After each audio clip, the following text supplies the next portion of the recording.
Hello, and welcome to Conversations with Matt DeLockery. So I found out last week that YouTube is starting the video about 15 to 20 seconds late for those of you who are watching it live. The problem is it starts recording right from the beginning and it won't let me edit the video later. So I can't simply to start and then, edit and fix everything later because there'll be 15 to 20 seconds of blank time at the beginning. I'm working on putting an intro on this video, so there'll be something playing for a while, then everybody just starts at the same time. The problem is I can't just hit the go live button like I have been up to this point. I actually have to use another program to do the streaming, blah, blah, blah. It takes a lot of figuring out. So at some point, I'll get all that together. And until then, I'm just going to have to talk for a few seconds before YouTube actually allows people to start watching the thing live that's supposed to be live. Hopefully, it won't be too long until I get that sorted out. So it should be enough time by now, so everybody should be able to see what's going on. So, listening to your gut, let's start talking about it. From time to time, most of us have had that feeling that something is wrong. Our gut just tells us that something is off and shouldn't be the way that it is. I think for a while now, a lot of us have probably been feeling that on a pretty regular basis. I mean, 2020. All you have to do is pay even the slightest bit of attention to the world around you. So, your gut tells you that the world's messed up. And if you're like most people, you're super upset or maybe just regular upset. We could say that it's just a bunch of emotions, but the thing is, it doesn't feel like it's a bunch of emotions. I mean, we have some arguments for why things that are upsetting us are wrong, and we might be right about that. But the question is, what do we do about that now? Where do we go from here? Well, the one thing that we shouldn't do is just jump straight into action. Our gut feelings are really good at telling us when something's wrong. The problem is they're also pretty bad at precision. They let us know that something is wrong, but the picture they paint is often kind of fuzzy. At this point, we'll need to switch gears and start using our reason. We need to start asking the question, why is my gut telling me something is wrong? We'll need to use our brains to logically work through whatever issues are in front of us, because again, our gut feelings, our emotions are fuzzy things. To know how to respond wisely to all of the awful situations that are going on right now, we need to be precise. And unfortunately, this won't be easy because our brains will come into conflict with our emotions in some places, and some of our feelings will have to be overridden. However, this is not to say that a purely logical approach to the world is always best. We can't just calculate our way through life, making every decision logically. We're still human after all, we're not computers. But logic does need to balance the emotions, just like the emotions need to balance our logic. Now, everything I've said applies to pretty much everything in 2020. In previous years, we might have gotten upset about some things here, but this year, pretty much everything is upsetting. And our guts are probably telling us all kinds of things are wrong. And most of us are super upset about something, if not many things. And again, it doesn't feel like it's just a bunch of emotions. There's really clear reasons why the things we think are wrong actually are wrong. The question is, what do we do about it? After our gut or our emotions have told us something is wrong, we need to think through the issue logically. Often, what this looks like is that we'll have overstated our case. We'll think our side is stronger than it really is. We will almost certainly need to back off in a few places and tone our position down a bit. Now, this isn't the same thing as backing down.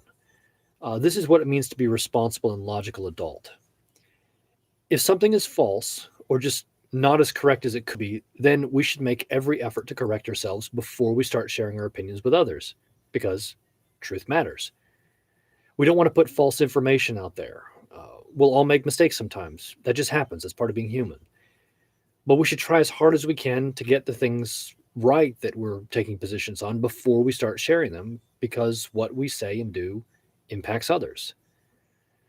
So after our guts tell us something is wrong, we need to pause and consider other positions. We need to think about things from the position of the person on the other side. We don't need to think about how to beat them. We need to try to put ourselves in their shoes and think about things from their perspective. This will help us think through our blind spots. That means, in 2020 terms, if you're someone who's on the right, before you start thinking about how your view on a particular issue is correct, you need to start thinking about things from the perspective of someone on the left. How would an intelligent and rational person on the left look at things? And yes, there are some intelligent and rational people on the left. They're not all crazy. Of course, that also means if you're someone on the left, before you start talking about how your view on a particular issue is correct, you need to think about things from the perspective of someone on the right. How would an intelligent, rational person on the right look at things? And yes, there are some intelligent, rational people on the right. They're not all crazy. You should notice that I'm not promoting one side or the other. However, let me be clear about something. I'm not neutral in this. I have opinions on these issues about who's right and who's wrong. Both sides are not equal.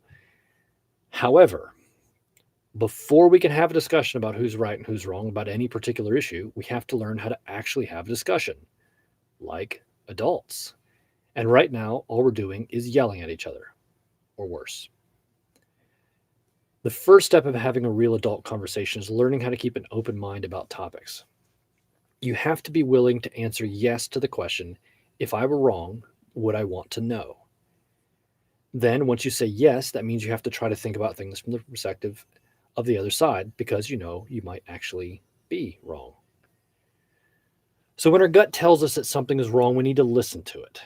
It's pretty good at letting us know when something is off, but then we need to use our brains to think through the issue. Perhaps there's something wrong with the other guy, or perhaps there's something wrong with us, and we're getting upset because there's a disconnect between what we think and what we feel and what's right. That could lead us to think that the other person is wrong when in reality it's just us. So listen to your gut, but then get your brain involved too. All right, so questions. This is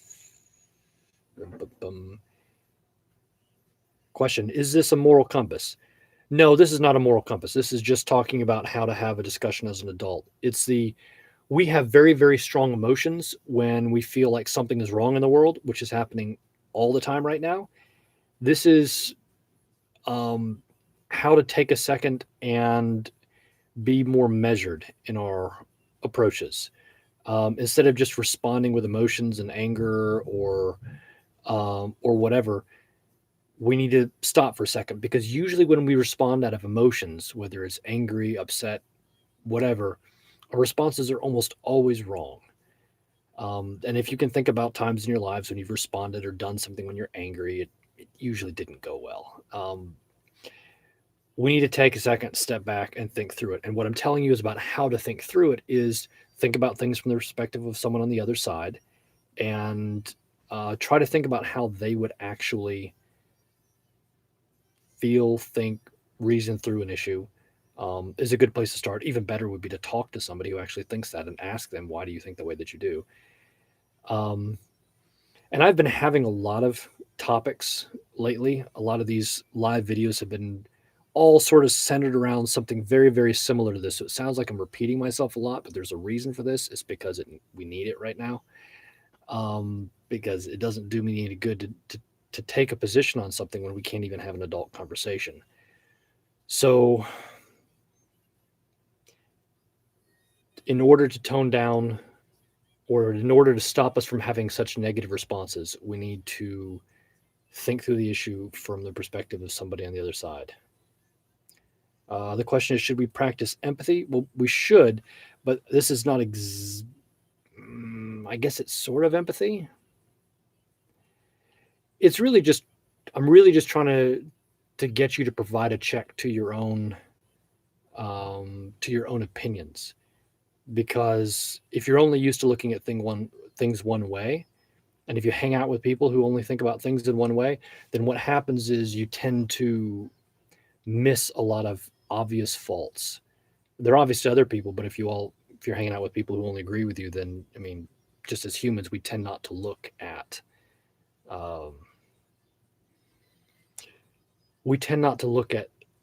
ourselves as objectively as we should, because we'd like to think that we're right. So all of that stuff. Hopefully that was helpful to y'all. If you enjoy things like this, hit the little red subscribe button and share it with somebody. So, yep. Have a good week. Talk to y'all later.